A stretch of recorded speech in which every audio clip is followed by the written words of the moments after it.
भगवान का चक्र ही संसार चक्र से छुड़ाने वाला है। इसीलिए कहते हैं यो यो हताश चक्रधरेण राजन त्रैलोक्यनाथेन जनार्दनेन। भगवान के सुदर्शन चक्र से जो मारे जाते हैं वो वैकुंठ चले जाते हैं। सुदर्शन चक्र का संबंध हो जाए तो उसे मुक्ति मिल जाती है। इसीलिए हमारे श्री वैष्णव संप्रदाय में जब दीक्षा दी जाती है तो भगवान के शंख चक्र आयुध को अभिमंत्रित करके हवन करने के पश्चात अग्नि में प्रतप्त करके शंख चक्र की मुद्राओं का भुजाओं पर अंकन किया जाता है कि शंख चक्र के संबंध से जीव को संसार चक्र से मुक्ति की प्राप्ति हो। ये कारण चक्र का अंकन इसीलिए किया जाता है। अतप्त तनुर न तदामोष्णुते, वेद कहता है। तो जो भगवान का सुदर्शन चक्र है उस चक्र के संबंध से जीव को संसार चक्र से मुक्ति की प्राप्ति हो जाती। इसीलिए आप देखो सनकादिकों ने शाप दिया जय विजय को, 3 जन्म राक्षस हो जाओ। पहले जन्म में हिरण्याक्ष हिरण्यकश्यपु बने तो भगवान नरसिंह ने मारा, बराह ने मारा। 2 रूपों में भगवान ने आकर के हिरण्याक्ष हिरण्यकश्यपु का वध किया, मुक्त नहीं हुए। दोबारा बने रावण और कुंभकर्ण तो राम जी ने उनको अपने धनुष बाण से मारा। राम जी के बाण से मरे, मुक्त नहीं हुए। फिर तीसरा जन्म हुआ उनका, और जब तीसरे जन्म में शिशुपाल और दंतवक्र बनकर के प्रकट हुए तब भगवान ने विचार किया अब इनको मुक्ति दे देना चाहिए। इसलिए तीसरी बार में भगवान ने जब इनका वध किया तो अपने सुदर्शन चक्र के द्वारा मारा, क्योंकि अब चक्र का संबंध हो जाने पर संसार चक्र इनका छूट जाए। अगर त्रेता में ही भगवान चक्र से मार देते तो सनकादिकों का शाप मिथ्या हो जाता। 3 जन्म द्विज वचन प्रमाणा, ये बात झूठी हो जाती। क्यों बोले भगवान के चक्र का संबंध होने मात्र से ही जीव को संसार संबंध से मुक्ति हो जाती, संसार बंधन से मुक्ति हो। इसीलिए जानबूझ करके भगवान ने हिरण्याक्ष हिरण्यकश्यपु को अपने चक्र से नहीं मारा। रामावतार में भी भगवान ने चक्र का प्रयोग नहीं किया, क्योंकि चक्र का प्रयोग हो जाता तो सनकादिकों का शाप मिथ्या हो जाता। भगवान के चक्र के सामने कोई शाप ताप टिक नहीं सकता। तो भगवान ने अपने चक्र के द्वारा काशीपुरी को दग्ध कर दिया। काशीपुरी भगवान की चक्रांकित पुरी हो गई, वैष्णवपुरी हो गई, भगवान के चक्र से अंकित हो गई। काशी में मरने वाले प्राणियों को भवबंधन से विमुक्ति की प्राप्ति पहले भी होती थी राम नाम के प्रताप से, अब तो दूसरा संबंध चक्र का संबंध भी काशी से हो गया। इस प्रकार से भगवान ने वाराणसीपुरी को दग्ध किया है। बाद में कथा आती, श्री बलराम जी ने द्विविद नाम के बानर को मारा, जिस द्विविद की चर्चा हम कर रहे थे। एक दिन श्री बलराम जी महाराज स्नान कर रहे थे, वारुणी मदिरा पी करके। वारुणीम मदिराम पीत्वा मदा घोरनित लोचन, मदा घोरनित लोचन श्री बलराम जी महाराज वारुणी पीकर और स्नान कर रहे थे। उसी समय ये बानर आया। इसी कथा को लेकर कुछ दिन पहले बहुत बड़ा सोशल मीडिया पर विवाद हुआ। किसी ने कहा कि बलराम जी तो मदिरा पीते थे। बात अंशतः उनकी भी सत्य थी, लेकिन कहने का तरीका कहीं गड़बड़ था। बलराम जी क्षत्रिय हैं, धर्म को पहले समझो। बलराम जी क्षत्रिय हैं, क्षत्रियों के धर्म अलग हैं, ब्राह्मणों के धर्म अलग हैं, वैश्य के धर्म अलग हैं, क्षत्रिय शूद्र के धर्म अलग। चारों वर्णों के अलग अलग धर्म हैं। इसी को गीता में भगवान ने स्वधर्म कहा है, स्वधर्मे निधनम श्रेयः परधर्मो भयावह। इसी को हमारे राम जी कहते हैं, निज निज कर्म निरत श्रुति नीकी तेहिकर फल पुनि विषय विरागा तब मम चरण उपज अनुरागा। निज निज धर्म, अपने स्वधर्म। तो क्षत्रियों का धर्म है कि क्षत्रिय वारुणी और माध्वी 2 प्रकार की मदिरा पीने के लिए क्षत्रियों के लिए शास्त्र में अनुमति है। उनके लिए कोई पाप नहीं। क्षत्रिय अगर पी ले तो उसे पाप नहीं लगेगा, लेकिन ब्राह्मण पी ले बोले वो उसी समय पतित हो जाएगा। अपने अपने अधिकार भेद से, यही तो शास्त्र है। स्वधर्म को जानने के लिए शास्त्र के आश्रय में जाना पड़ेगा। जो चीज आपके लिए पाप हो सकती है वही दूसरे व्यक्ति के लिए पुण्य भी हो सकती है। इसका निर्णय शास्त्र करेगा। जैसे पान खाना, सन्यासी अगर पान खा ले तो पतित है, उसे प्रायश्चित करना पड़ेगा। यतिश्च ब्रह्मचारी च विधवा च रजस्वला प्रत्येकम मांस तत्तुल्यम मेलनम सूर्यासमम। सन्यासी, ब्रह्मचारी और विधवा स्त्री अगर पान खा ले तो उसे पाप लगेगा, और वही पान गृहस्थ खाए तो उसको पाप नहीं लगेगा। वही पान ब्रह्मचारी वेद मंत्र पढ़ करके भगवान को अर्पित करता है। जब पूजा होती है तो ब्रह्मचारी जब पूजा करवाता है तो बोलता है तांबूलम समर्पयामि, लेकिन उसी तांबूल को प्रसाद के रूप में वो नहीं ले सकता। भगवान को अर्पित तो कर सकता है, लेकिन सोचे कि ये प्रसाद बन गया हम खा लें, बोले पाप लगेगा उसको। क्यों? बोले उसका वो धर्म नहीं। पीतल की थाली बड़ी पवित्र होती है, कांसे की थाली बड़ी पवित्र होती है, लेकिन कांसे की थाली में अगर सन्यासी भोजन कर ले तो उसको प्रायश्चित्त करना पड़ता है, वो लकड़ी के बर्तन में खाए। और वही कांसे की थाली गृहस्थ के लिए परम पवित्र मानी जाती है।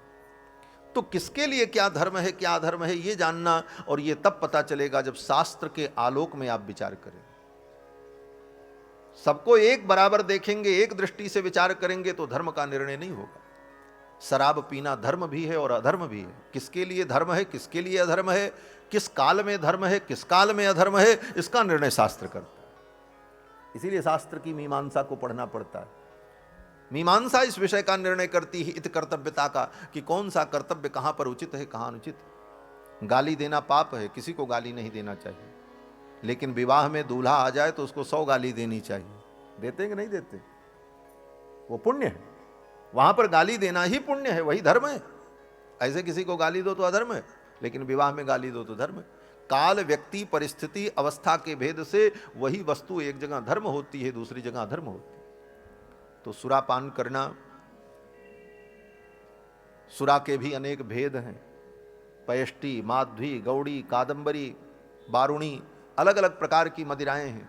और कौन सी मदिरा किसके लिए ग्राह्य है, किसके लिए अग्राह्य है, इसका सब बहुत बड़ा विवेचन है। माधव, पराशर माधव में पढ़ लें, ग्रंथों में जाकर के, पाराशर स्मृति में पढ़ें। तो बलराम जी ने जो वारुणी का पान किया, वो वारुणी साधारण मदिरा नहीं थी। वारुणी एक दैवीय मदिरा होती है, जो देवताओं का पेय पदार्थ है। बलराम जी महाराज उस वारुणी का पान करते थे। वारुणी उनका परम प्रिय पेय पदार्थ था बलराम जी का, और वो तो साक्षात ईश्वर है। जो परमात्मा संपूर्ण सृष्टि को, बलराम जी भगवान के अवतार हैं, संकर्षण हैं, प्रलय के अधिदेवता हैं। जो प्रलय काल में संपूर्ण सृष्टि को खा जाता है अपने पेट के अंदर, वो वारुणी भी पी ले तो क्या आपत्ति है? कोई आपत्ति नहीं, उसके लिए कोई आपत्ति।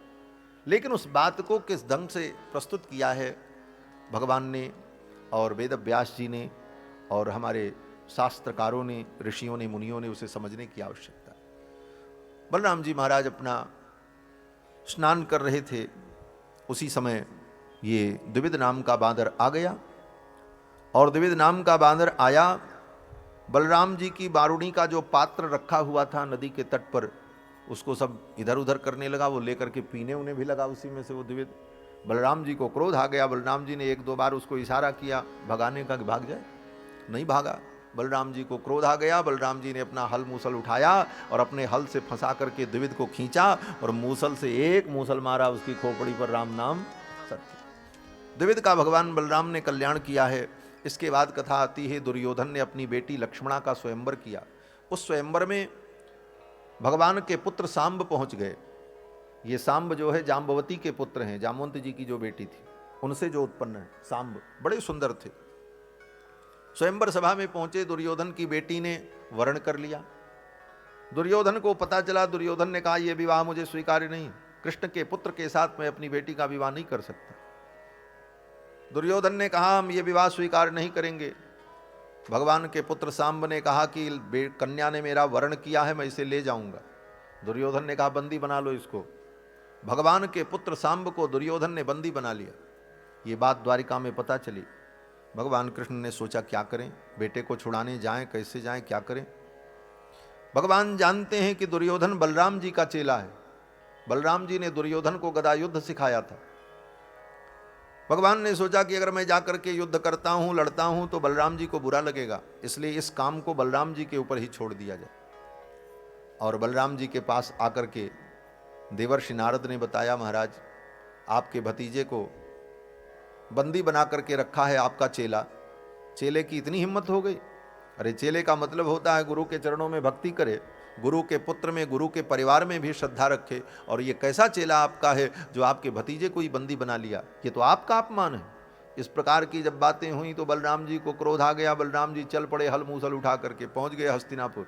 दुर्योधन, तुम्हारी इतनी हिम्मत, तुमने मेरे भतीजे को बंदी बना लिया, कहाँ है भतीजा, उसको विदा करो और बहू को भी विदा करो, मैं लेने आया हूं। दुर्योधन ने कहा, गुरुजी सब बात आपकी मैं मानूंगा, लेकिन ये बात मैं नहीं मान सकता, मैं अपनी बेटी का विवाह कृष्ण के पुत्र के साथ नहीं कर सकता। बलराम जी तो शेषावतार हैं। बलराम जी को क्रोध आ गया। बलराम जी ने कहा, अगर मेरी बात तुम नहीं मानोगे तो तुम्हारी हस्तिनापुरी को खोद करके मैं गंगा में फेंक दूंगा। दुर्योधन ने सोचा गुरुजी ऐसे ही बोल रहे हैं, लेकिन बलराम जी तो बलराम जी हैं। बलराम जी ने अपना हल उठाया और लगाया हस्तिनापुर के एक कोने पर ऐसे, और थोड़ा सा इशारा किया। बड़े बड़े जो प्रासाद थे, उनके जो शिखर थे, धाड़ धाड़ टूट टूट करके नीचे गिरने लगे। बलराम जी ने कहा, आज लांगलाग्रणे नगरम उद्विदार्य गजाह्वयम, आज अपने लांगल के द्वारा पूरे नगर को उद्विदार्य, उद्विदार्य माने खोद करके गंगा में मैं फेंक दूंगा। विचकर्ष च गंगायाम प्रहरिश्चित्रमर्षितः, ऐसा बलराम जी ने जब किया तो दुर्योधन आकर के चरणों में गिर पड़ा, बोले महाराज त्राहि माम, आप जो कहो सब स्वीकार। फिर तो दुर्योधन ने अपनी बेटी लक्ष्मणा का कन्यादान कर दिया, और फिर तो लक्ष्मणा को और सांब को लेकर के श्री बलराम जी महाराज आए हैं। ये सब विविध कथाएं द्वारिकापुरी में रह करके भगवान ने जो विविध लीलाएं की हैं, ये सब चरित्र सुखदेव जी ने राजा परीक्षित को सुनाया है। इसी क्रम में आगे श्री सुदामा जी का चरित्र है, जो आप सभी लोग जानते हैं। सुदामा जैसे ब्राह्मण के ऊपर भगवान ने कृपा की। सुदामा जी महाराज बड़े ही विपन्न थे, लेकिन संतोषी थे। सुदामा जी महाराज परम विद्वान, परम तपस्वी थे। कृष्णस्यासीत सखा कश्चित ब्राह्मणो ब्रह्मवित्तम, विरक्त इंद्रियार्थेषु प्रशांतात्मा जितेंद्रिय। और सुदामा जी महाराज बड़े विरक्त, जिन्होंने अपनी इंद्रियों को जीत रखा था। सुदामा जी दरिद्र नहीं थे, सुदामा जी त्यागी थे। जीवन में उन्होंने कभी कुछ संग्रह नहीं किया। दरिद्र कौन होता है? बोले जिसके पास कपड़ा नहीं, भोजन नहीं, वस्त्र नहीं, वो दरिद्र। बोले ये दरिद्रता की परिभाषा नहीं। दरिद्रता की परिभाषा क्या है? भगवान शंकराचार्य कहते हैं कि कोवा दरिद्रो ही विशाल तृष्ण, जिसकी तृष्णा विशाल हो वो दरिद्र होता है। करोड़ों रुपए व्यक्ति के पास है, फिर भी उसको संतोष नहीं, हाय हाय मची है, बोले उससे बड़ा दरिद्र दुनिया में तो कोई नहीं हो सकता। सबसे बड़ा दरिद्र वही है। कोवा दरिद्रो ही विशाल तृष्ण, जिसकी तृष्णाएं विशाल हों वो दरिद्र है, और जिसने अपनी तृष्णाओं को जीत लिया है उससे बड़ा धनी इस दुनिया में कोई नहीं। तृष्णाओं को जो जीत लिया, अपनी इच्छाओं को जिसने जीत लिया, वो सबसे बड़ा धनी है। इसीलिए कहा गया, कहते हैं जाको कछु न चाहिए सोई साहन शाह, वही शहंशाह है, वही धनी है। एक महात्मा कथा कह रहे थे, एक कोई फक्कड़ बाबा थे, न कपड़ा है न खाने का सामान, ऐसे ही जो मिल जाए काम चल जाता, कहीं भी सो जाते, कहीं भी रह लेते। रास्ते में सोए रहे, पड़े थे, जमीन पर ही सो गए, हाथ का तकिया लगा करके। उधर से राजा की सवारी आ रही थी। सेवकों ने देखा कोई आदमी रास्ते में पड़ा है, कुचल जाएगा, मर जाएगा। राजा के सेवकों ने आकर के कहा, बाबा हटो यहां से, जानते नहीं हो राजा की सवारी आ रही, हाथी घोड़े आ रहे हैं। तो बाबा भी बड़ा विचित्र, बाबा ने कहा ये बताओ कौन आ रहा है? बोले महाराज शहंशाह आ रहे हैं, वो बादशाह आ रहे हैं, बादशाह आ रहे हैं। तो महात्मा ने कहा जाकर के बादशाह से कह दो कि शहंशाह आराम फरमा रहे हैं, वो किसी दूसरे रास्ते से चले जाए। महात्मा तो महात्मा ही थे। महात्मा ने कहा जाकर के कह दो शहंशाह आराम फरमा रहे हैं, वो दूसरे रास्ते से चले जाएं। सेवक ने आकर के कहा महाराज एक कोई गजब फकीर महात्मा पड़ा है, वो ऐसा बोलता है। राजा गुणग्राही था, राजा ने कहा चलो हम देखते हैं। राजा उतर करके आए, आकर के राजा ने कहा आप किस बात के शहंशाह हैं? तो उस महात्मा ने कहा तुम किस बात के बादशाह हो ये पहले बताओ। तो राजा ने कहा इतना बड़ा राज्य मेरा है, इस राज्य का मैं मालिक हूं, इसलिए बादशाह हूं। तो महात्मा ने कहा तुम्हारा इतना बड़ा राज्य, इसके तुम मालिक हो, इसलिए तुम बादशाह हो, और ये सारी दुनिया ही हमारी है, मैं तो सारी दुनिया को ही अपना मानता हूं, सकल भूमि गोपाल की, सारी भूमि हमारी, मैं कहीं चला जाऊं। उदार चरिता नाम वसुधैव कुटुंबकम, सारी दुनिया मेरी है, तो मैं शहंशाह हूं। राजा तो बोला करे बात तो ठीक है। राजा ने कहा मेरे पास इतनी बड़ी सेना है इसलिए मैं बादशाह हूं। महात्मा ने कहा सेना की तुम्हें इसलिए जरूरत है कि तुम्हारे दुश्मन हैं, मेरा दुनिया में कोई दुश्मन नहीं है, कोई शत्रु नहीं, इसलिए मुझे सेना की जरूरत नहीं है, मैं शहंशाह हूं। राजा जितनी बातें कहता महात्मा उसका तर्कसंगत उत्तर देते। अंत में राजा ने कहा अच्छा अब एक मेरे प्रश्न का जवाब दो। महात्मा ने कहा मेरे प्रश्न का जवाब दो। राजा ने कहा क्या? महात्मा ने कहा अच्छा ये बताओ ये तुम जा कहां रहे हो? राजा ने कहा इतनी बड़ी सेना लेकर के जा रहे हैं, चढ़ाई करेंगे दूसरे राजा के ऊपर, उसका राज्य जीत करके अपने राज्य में मिला लेंगे। बोले फिर क्या करोगे? बोले फिर सेना तैयार करके उस राज्य पर आक्रमण करेंगे, उस राज्य को भी जीत करके अपने राज्य में मिला लेंगे, अपने साम्राज्य का विस्तार करेंगे। बोले उसके बाद क्या करोगे? राजा ने कहा उसके बाद फिर उस राज्य को जीतेंगे। ऐसे 2-4 राज्यों का नाम गिनाया। महात्मा ने कहा उसके बाद क्या करोगे? तो राजा ने कहा उसके बाद अपने राज्य का संवर्धन करके अपनी सीमाओं का विस्तार करने के बाद ये सब काम जब संपन्न हो जाएगा तब मैं चैन से सोऊंगा, आनंद करूंगा। महात्मा ने कहा जो काम तुम इतने दिन बाद करोगे वो मैं आज ही कर रहा हूं, चैन से सो रहा हूं, यही काम तुम भी करोगे। लेकिन तुमको वो करने का मौका मिलेगा कि नहीं मिलेगा, इतना युद्ध करने के बाद तुम बचोगे कि मरोगे, इसका कौन ठिकाना। वो चैन की नींद तुम सो पाओगे कि नहीं, लेकिन मैं तो आज ही चैन की नींद सो रहा हूं, तो शहंशाह तो मैं हूं। तो जिसको कुछ नहीं चाहिए वही शहंशाह, वही धनी, और जिसके अंदर कामनाएं बची रह गई उससे बड़ा दरिद्र कोई नहीं। कोवा दरिद्रो ही विशाल तृष्णा। सुदामा जी के अंदर कोई तृष्णा नहीं थी, कोई लालच नहीं था, जो कुछ मिल जाए उतने में ही संतुष्ट रहते थे। क्योंकि यहां आगे जो पंक्ति कहते हैं सुखदेव जी, यदृक्षयोपपन्नेन वर्तमानो गृहाश्रमी।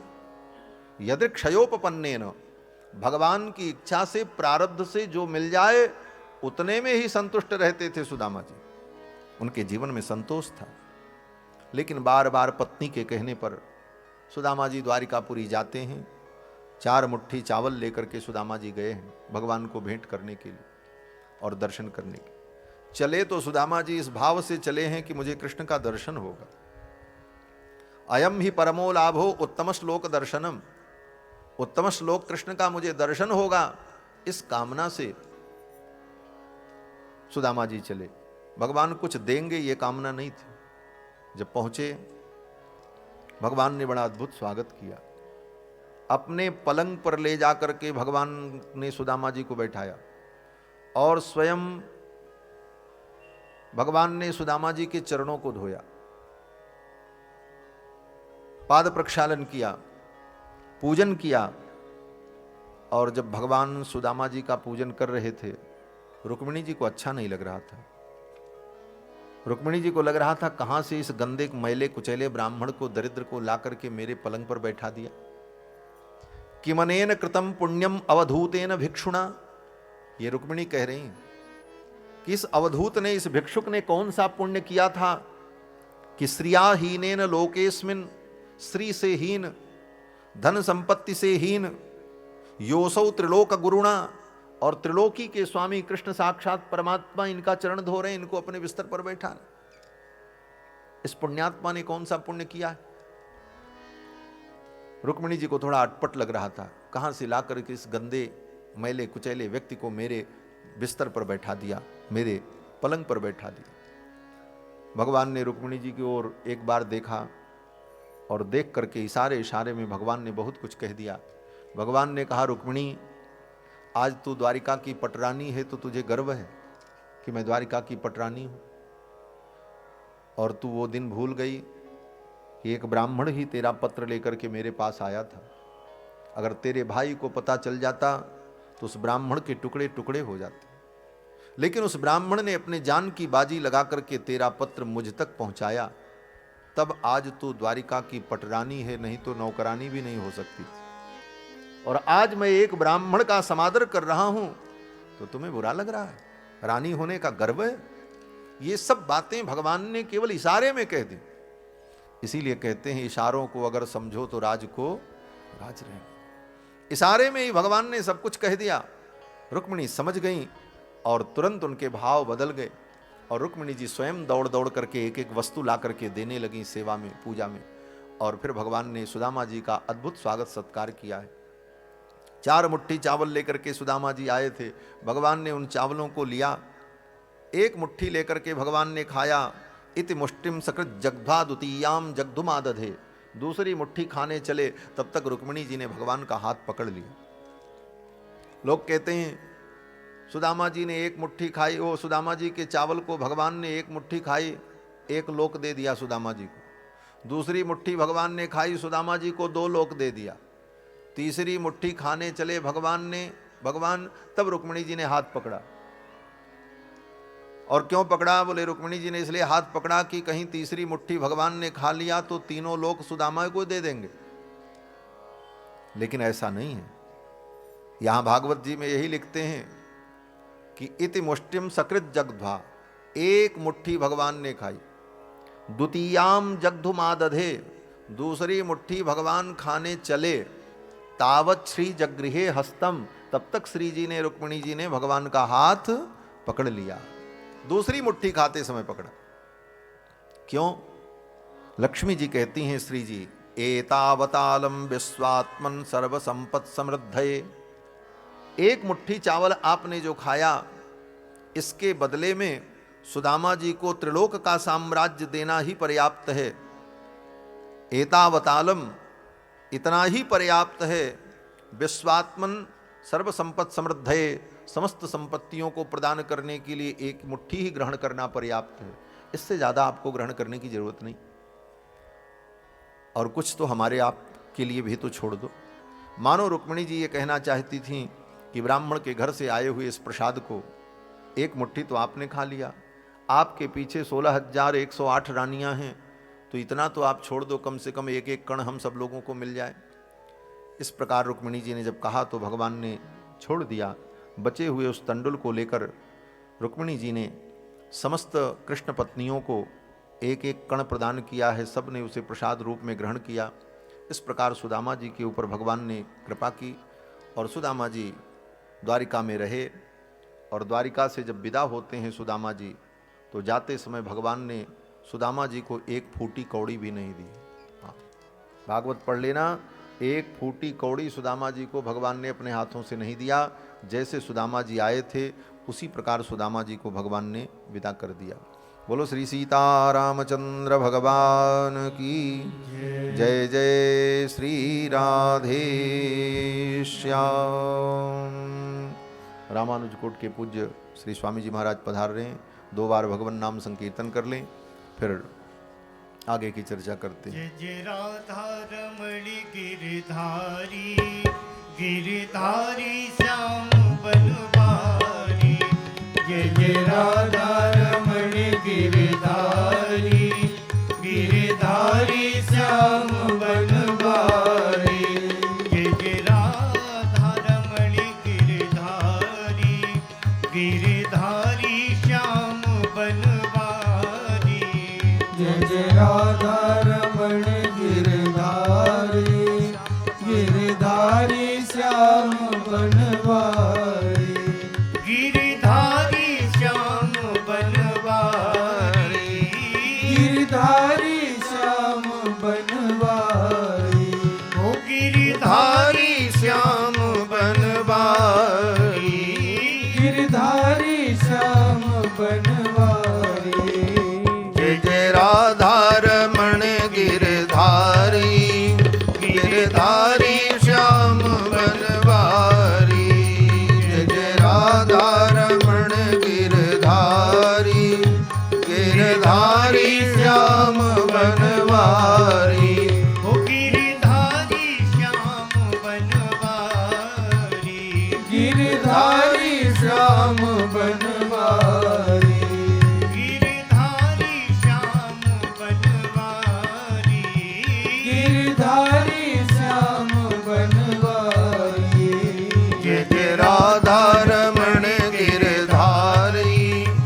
कृष्णचंद्र भगवान की जय जय श्री राधे श्याम।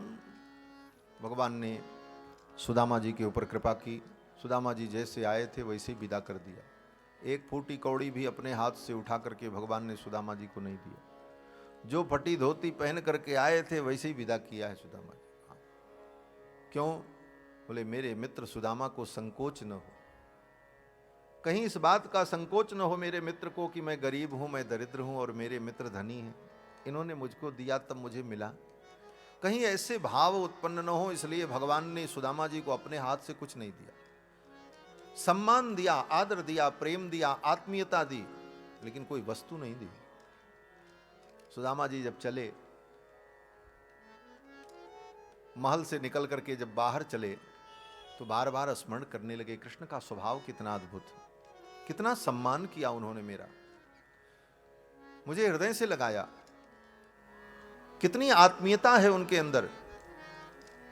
एक बार भी सुदामा जी के मन में यह भाव नहीं आया कि भगवान ने मुझे चलते समय एक मोहर नहीं दी, एक धोती भी नहीं दी, एक अंगोछा भी नहीं दिया। ये सब नहीं सोचा सुदामा जी ने। सुदामा जी तो यही सोचते जा रहे हैं, धन्य है कृष्ण, कितना आदर दिया उन्होंने, कितना प्रेम दिया, कितना स्नेह दिया।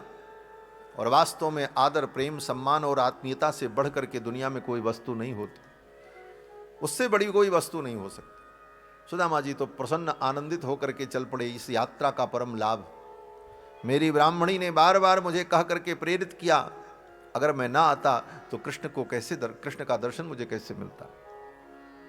यही सब सोचते हुए सुदामा जी आए लौटकर, और जब घर पहुंचते हैं तो देखते हैं घर पर नया मकान बन गया, महल बन गया, सारी संपत्ति भगवान के संकल्प से सब कुछ प्रकट हो गया। और वो सब किसके लिए प्रकट हुआ? बोले सुदामा जी के लिए नहीं, सुदामा जी की पत्नी और उनके बच्चों के लिए। क्योंकि पत्नी के मन में भाव था कि घर में कुछ नहीं है, बच्चों को मैं क्या खिलाऊं, क्या करूं। सुदामा जी तो विरक्त थे, उनको किसी वस्तु की कोई आवश्यकता नहीं थी, कहीं कोई आसक्ति भी नहीं थी। इसलिए सब कुछ वस्तुएं आ गईं, सब कुछ व्यवस्था हो गई, लेकिन इसके बाद भी सुदामा जी महाराज तो अपने उसी त्याग और तप में रहे।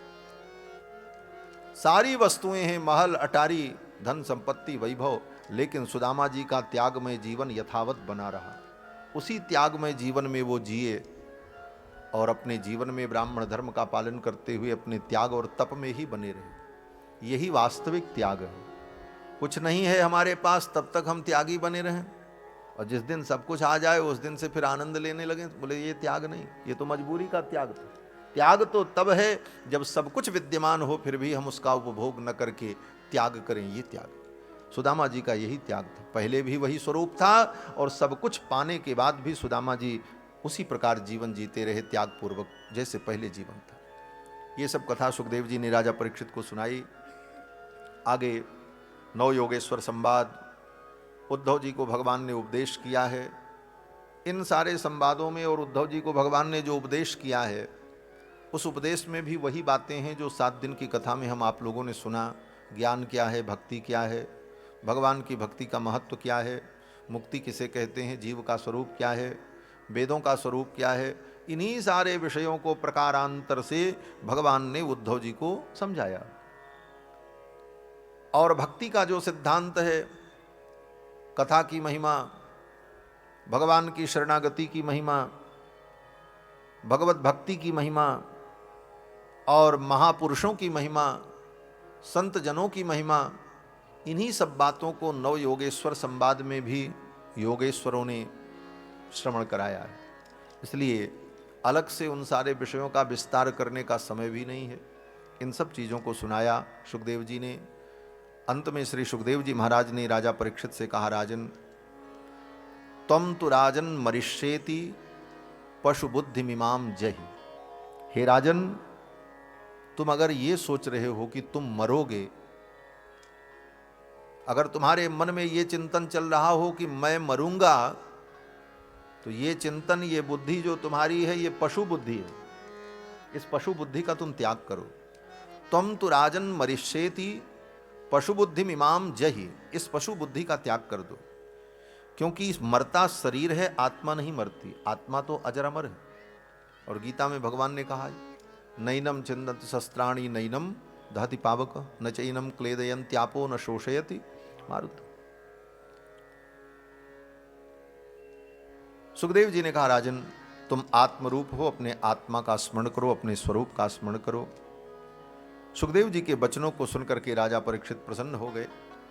राजा परीक्षित ने कहा, गुरुदेव आपके उपदेश से मेरा ज्ञान निवृत्त हो गया। सिद्धोस्मि अनुगृहीतोस्मि भवता करुणात्मना। आपकी करुणा से, आपकी कृपा से मैं सिद्ध हो गया, आपने मेरे ऊपर अनुग्रह किया। सिद्ध होने का मतलब अपने स्वरूप का हमें याथात्म्य बोध हो गया, इसी को सिद्ध होना कहते।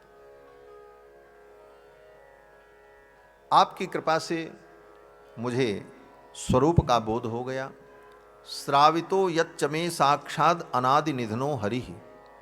और आपने 7 दिनों तक हमें जो सुनाई है, ये क्या है?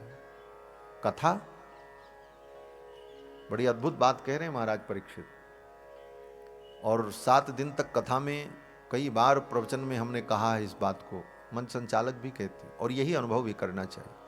राजा परीक्षित कहते हैं, महाराज 7 दिन तक आपने हमको कथा नहीं सुनाई। श्रावितो यच्च में साक्षात अनादि निधनो हरि। हरि को आपने सुनाया। हरि में और भगवान की कथा में अंतर नहीं। राजा परीक्षित कहते हैं, आपने तो हरि को सुनाया। इन शब्दों के माध्यम से भगवान हरि मेरे कानों में गए।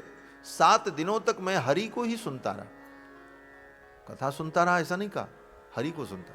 अर्थात ये कथा ही भगवान हरि हैं। भगवान में और भगवान की कथा में रंच मात्र भी अंतर नहीं।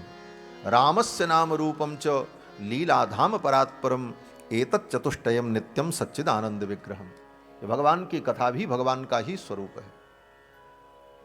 ये तो कहने के लिए कहा जाता है कि भगवान की कथा, भगवान का नाम, भगवान का धाम, भगवान की लीला।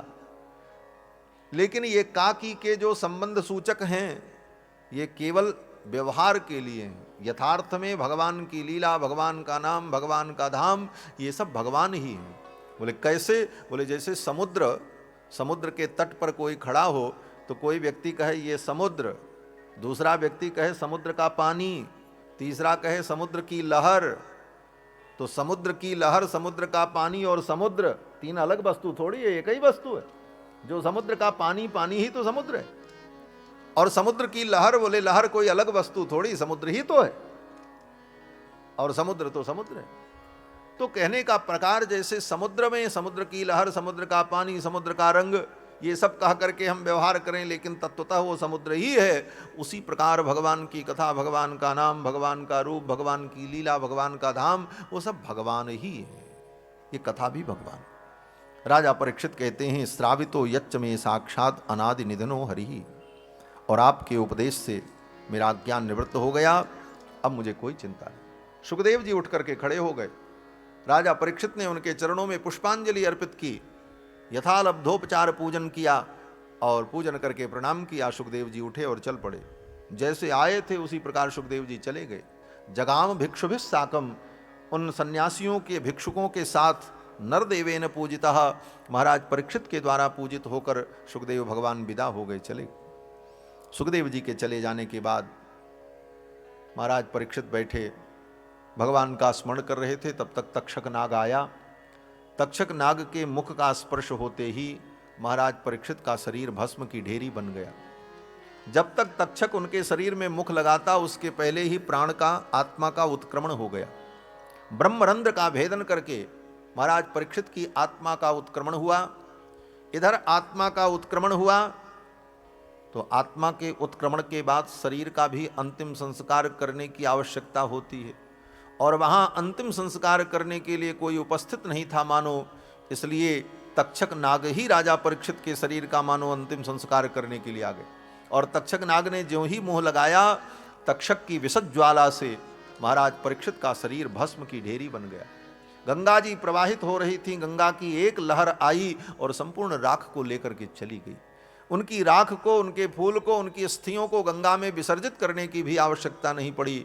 और देवताओं ने धुंध भी बजाई, पुष्प वृष्टि की, जय जयकार की। महाराज परीक्षित को मोक्ष की प्राप्ति होती। परीक्षित यत साक्षी श्रवणगत मुक्त्युक्ति कथने। परीक्षित साक्षी हैं इस बात के कि श्रवण से भी मुक्ति मिल जाती है, भजन तपस्या से मुक्ति मिलती है, मंत्र जप से मुक्ति मिलती है, लेकिन सुन करके भी मुक्ति मिलती है। इसके प्रमाण महाराज परीक्षित हैं, भगवान की कथा को सुन करके 7वें दिन संसार बंधन से मुक्त हो गए, मोक्ष की प्राप्ति हुई।